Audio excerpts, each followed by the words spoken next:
कमर जमान कायरा साहब Pakistan peoples party के senior रहनुमा है, प्रोग्राम में मेरे साथ दे रहे हैं। बहुत बहुत शुक्रिया आपका सर। सबसे पहले ये बताइए, स्मॉग इस वक्त पंजाब का सबसे बड़ा और सबसे संगीन मसला बना हुआ है। हुकूमत ने लाहौर में, मुल्तान में लॉकडाउन नाफिज किया है, तो पंजाब हुकूमत की पॉलिसीज को पाकिस्तान पीपल्स पार्टी कैसा देख रही है? दुरुस्त समत में जा रही है? मेरा ख्याल में जी यही कोशिशें हो सकती हैं। अब बारिश बरसाना तो उनके बस का रोग नहीं है, उसके लिए तो अल्लाह ताला का फजल करम ही हो।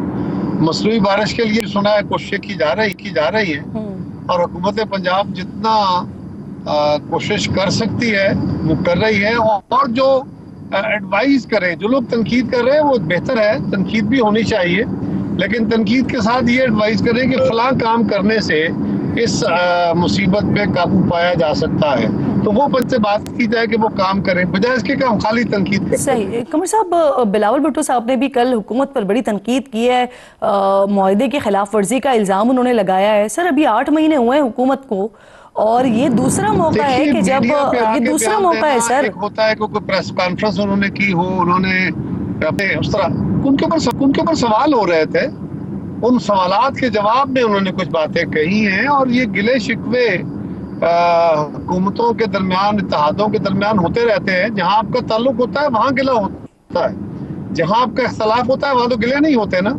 उन्होंने ये गिला इससे पहले भी किया है और न सिर्फ गिला किया है बल्कि जो हमारा तहरीरी मुआहदा है उस पर अमल दरामद के लिए वो प्राइम मिनिस्टर साहब से भी मिले हैं, अपने वफद के साथ लेके भी मिले हैं, हमारे वफूद चेयरमैन साहब की कदम मौजूदगी में मिलते रहे हैं, पंजाब हुकूमत के साथ हमारे तहफ़्फ़ुज़ात हैं वहाँ मिलते रहे हैं। तो ये इन चीज़ों का इजहार करना, इनके ऊपर बात करना, वो क्योंकि सवाल जवाब की एक नशिस्त हो रही थी, उन पर कोई सवाल किया किसी ने, उसके जवाब में उन्होंने कहा, लेकिन ये कोई बात नहीं कहा, इससे पहले भी कहा और हमारे ये जायज गिले हैं, गिले करना हमारा हक होता है। आपके चेयरमैन जो है वो सीसी में जाने का इंदिया भी दे रहे हैं, तो क्या हुकूमत की जो इस वक्त हिमायत है पीपल्स पार्टी की तरफ से उन्हें हासिल, क्या वो भी वापस ले जाने का इम्कान है? क्या ये बेहतर नहीं है कि आप इस तरह सोचें कि इस तरह करने से हुकूमत के जो जिम्मे वादे हैं वो हुकूमत पूरे कर देगी, बजाय इसके कि हम पैसिव अप्रोच के साथ लोगों को परेशान करें कि जी अगर ऐसा हुआ तो पीपल्स पार्टी इससे अलग भी हो सकती है।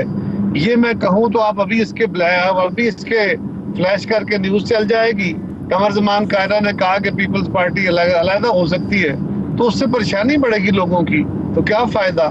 इसको मुस्बत रंग में दीजिए कि हमने एजिटेट किया, बिलावल साहब ने इसके ऊपर एहतजाज किया या बात की है, तो हुकूमत जो अभी तक वादे पूरे कर देगी और चीजें स्मूथली चलेगी, ये ज्यादा बेहतर होगा। सर, बिलावल भुट्टो साहब ये भी कह रहे हैं कि अगर देही सिंध से सुप्रीम कोर्ट में जजेस होते तो बराबरी की बात करता, ऐसे तो पूरे मुल्क में कहीं नहीं होता कि देही और शहरी की तकसीम की जाए। किसी सूबे से जज सुप्रीम कोर्ट आता है तो वो इस सूबे का कहलाएगा या ना कि देही या शहरी इलाके का? सर, हमारे यहाँ पंजाब में साउथ और सेंट्रल पंजाब का जिक्र होता है, सिंध में देही और शहरी सिंध का जिक्र होता है, बलूचिस्तान में ए और बी एरिया ये तखसीस मौजूद है, और सिंध के अंदर तो वहाँ नौकरियों का कोटा, दाखिलों का कोटा, डेवलपमेंट का कोटा अर्बन और रूरल सिंध में डिवाइडेड है। लिहाजा ये मेरे और आपके लिए जरा अचंभे की बात हो सकती है कि ये लफ्ज हमारे लिए नए हो, लेकिन सिंध के बिल्कुल प्रैक्टिकली ऐसा होता है। इस हवाले से उन्होंने एक बात इसका साथ साथ रीजन भी बता दीजिए ना सर, वजह क्या है, क्यों देही सिंध के लोग जो है वो जजेस नहीं बनते हैं? इसके बारे में तो मैं कुछ कह नहीं सकता कि जजेस कैसे आते रहे नहीं आते रहे, क्योंकि मेरे इल्म में तो है नहीं, मैं वकील नहीं हूँ, लेकिन ये बात बहरहाल है कि अगर जजेस को अपॉइंट करते हैं तो फिर मखसूस चैम्बरों से ही मेजॉरिटी में लोग आते रहे। ये एक माजी का रवैया जरूर रहा है। अब हमें तवक्को करनी चाहिए कि अब अदालतों में जो एलिवेशन होगी वो हाई कोर्टों में भी बेहतर होगी और हाई कोर्ट से सुप्रीम कोर्ट जाने का अमल जो है वो भी नहीं सर, तो मुझे बता दीजिए कि में है कि जजेस के एलिवेशन से पहले भी क्या ये देखा जाता है कि उसका ताल्लुक किस सूबे से है, वो कौन से इलाके से है, वो कौन सी जबान बोलने वाला है? मेरे अजीज, ये बात तो मुझे मेरे इल्म में नहीं है, लेकिन एक बात मेरे इल्म में है, सुप्रीम कोर्ट बेसिकली एक वफाकी अदालत है, पाकिस्तान एक वफाक है। उस वफाक में अगर किसी एक सूबे से बहुत ज्यादा लोग आ जाते, किसी भी सूबे से, वो सिंध से हो, वो खैबर पख्तूनख्वा से हो, वो पंजाब से हो, तो फिर वो बैलेंस खराब हो जाता है। और ये बहरहाल गिला होता रहा। ये तो भुट्टो शहीद के रेफरेंस में भी गिला चला था कि वफाकी अदालत के अंदर वफाक की नुमाइंदगी बराबर होनी चाहिए। अब हमने आईनी अदालत बनाते हुए ये फैसला किया था। आपका सर वक्त खत्म हो गया है। Thank you so much for your time. पार्लिमानी सेक्रेटरी इत्तलात हैं हुकूमती तर्जुमान बैरिस्टर दानियाल चौधरी साहब मुझे ज्वाइन कर रहे हैं प्रोग्राम में। शुक्रगुजार हूँ आपकी। दानियाल साहब, अब फाइनल कॉल बाकायदा पाकिस्तान तहरीक इंसाफ की तरफ से आ गई है। 24 नवंबर को धरने की बात कर रहे हैं। इनफैक्ट हुकूमती बयानात से लगता है कि अब चंद दिन पहले से ही कार्रवाइयों का आगाज हो जाएगा। एहतजाज की इजाज़त नहीं देंगे आप लोग, ऐसा ही है सर? देखें जी, एक तो thank you ji for having me on the show. देखें, आपका एक बड़ा अनफॉर्चुनेट है कि इस मुल्क में जब भी चीज़ें मुस्तकम हो रही होती हैं, बेहतरी की तरफ जारी होती हैं, तो ये टोला जो है वो निकल के मुल्क को जलाओ घिराओ और इस तरह की चीज़ें करना चाहता है। इनकी ये सियासी मौत है कि आज आपका मुल्क जो है इंटरनेशनल आइसोलेशन से ख़त्म हो रहा है। इनकी ये सियासी मौत है कि आज आपकी महंगाई की शरह जो है सिंगल डिजिट में आ गई है। इनकी ये मौत है कि आज शरह सूद में कमी हो रही है। इनकी ये मौत है कि भाई कि जो हमारा जो बजट था, जो एक्सपोर्ट था, उस पे हमारा जो सब डेट था वो ख़त्म होकर 2 बिलियन हमारा इस महीने का सरप्लस था, ट्रेड सरप्लस था हमारा।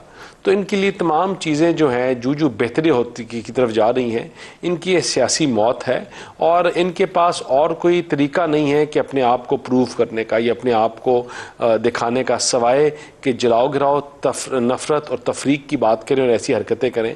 लेकिन जो पीसफुल और प्रोटेक्शन एक्ट के बाद हमने एक चीज़ तो बड़ी क्लियर कर दी है कि पाकिस्तान में 2 सोचें इकट्ठी नहीं निकल सकती, 2 सोचें इकट्ठी नहीं चल सकती।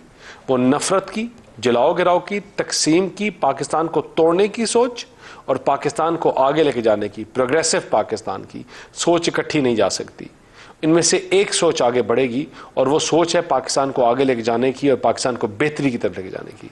इनको अगर इन्हें एहतजाज करना है तो after the peaceful and protection act ji sir आप अपना जुमला कंप्लीट कर लें। तो after peaceful and protection act के बाद ये इनके पास जगह मुख्तस है। ये अगर एहतजाज करना चाहते हैं, किसी जिस कॉज के ऊपर करना चाहते हैं, उसके लिए एप्लीकेशन दे के उसकी अप्रूवल लें, उसकी परमिशन लें और उसके बाद उधर ये एहतजाज कर सकते हैं। वरना अगर ये समझेंगे कि इनको डी चौक ब्लॉक करने की इजाजत दी जाएगी, जलाओ गिराओ करने की इजाजत दी जाएगी। जी सर, पीटीआई के मुतालबात आए ना 3-4 सामने। एक तो वो आईनी तरमीम की बात करें, 26वीं आईनी तरमीम के खात्मे की बात करें, दूसरा आइन की असल शक्ल में बहाली की बात कर रहे हैं, तीसरा वो मैंडेट वापस मांग रहे हैं और चौथा जो है वो ट्रायल के बगैर कैद जो है सियासी असीर उनको रिहा किया जाए, ये मुतालबा कर रहे हैं। सारे ना सही सर, कुछ मुतालबात तो बात हो सकती है। देखें, इनसे हम डे 1 से बैठ के बात कर रहे हैं और हमारी डे 1 से ये कोशिश है कि चीज़ें जो हैं वो बेहतरी की तरफ जाएं। वो जब आईनी तरमीम थी तो आईनी तरमीम में नुक्ते से लेकर कौमा तक वो था जो इनकी मर्जी से लगा था, उस पर इन्होंने एग्री किया था। लेकिन इमरान खान ने और उनकी जमात ने बाद में इससे बैक ट्रैक कर गए।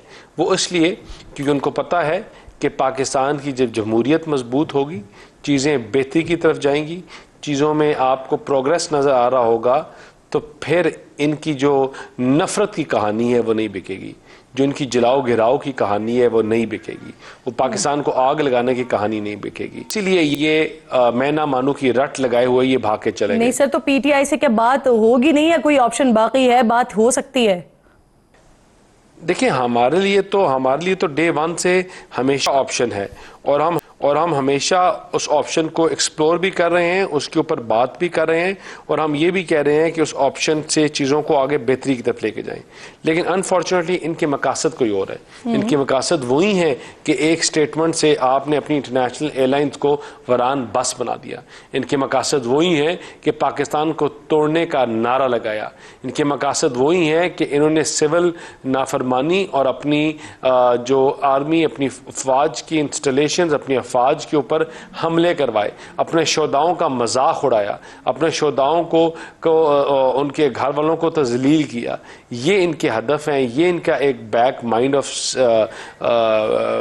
बैकडोर पे इनकी चीज़ें चल रही हैं। हम इनके साथ बैठकर किस तरह चीज़ें चला सकें। और सर, क्या फैज़ हमीद के कोर्ट मार्शल जो है वो 24 नवंबर से पहले आने का इम्कान है क्या?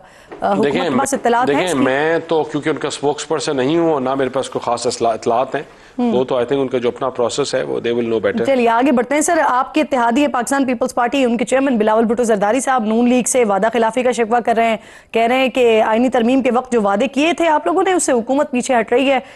क्या कहेंगे, क्या आप लोगों को भी हैं ग्रीवेंसेस पाकिस्तान पीपल्स पार्टी से? देखिए हमारी जमात का एक तरीकाकार है काम करने का। एक तो हम जो है ना हमने जब पिछली हुकूमत में जब पीपल्स पार्टी की गवर्नमेंट थी तो हम 5 साल खामोशी से बैठे और हमने ये शिकवे और इन चीज़ों में हम बिलीव नहीं करते। पीपल्स पार्टी के बिल्कुल ग्रीवेंसेस होंगे, हो भी सकते हैं और हम उनको हल भी करेंगे। जब आप जमहूरियत का हुस्न ही ये है कि आपके इख्तलाफात हों और आप उनको हल करें। हम भी हमारे भी जो अपने इख्तलाफात हैं हम उनको देखें। जो हमारी शिकायत है वो हम अपने गंदे कपड़ों को लोगों के सामने धोने में बिलीव नहीं करते। अगर हमारे कोई डिफरेंसेस या किसी चीज़ के ऊपर हमारे कोई बात है तो हम उनके साथ बैठ के बात करेंगे और इंशाल्लाह करेंगे। और उनके भी ऐसे कोई इश्यूज नहीं है जिनको हल नहीं कर सकते। सर साबिक वज़ीर ख़ारजा और मौजूदा ऑब्वियसली आपके इत्तेहादी बिलावल साहब ये भी कह रहे हैं कि पाकिस्तान के अमेरिका से जो मौजूदा ताल्लुकात हैं वो पहले से ज़्यादा ख़राब है। तो आपकी हुकूमत तो इस बात का इल्ज़ाम हमेशा इमरान खान पर लगाती रही है, तो फिर आज ये ताल्लुकात ज़्यादा ख़राब कैसे हैं?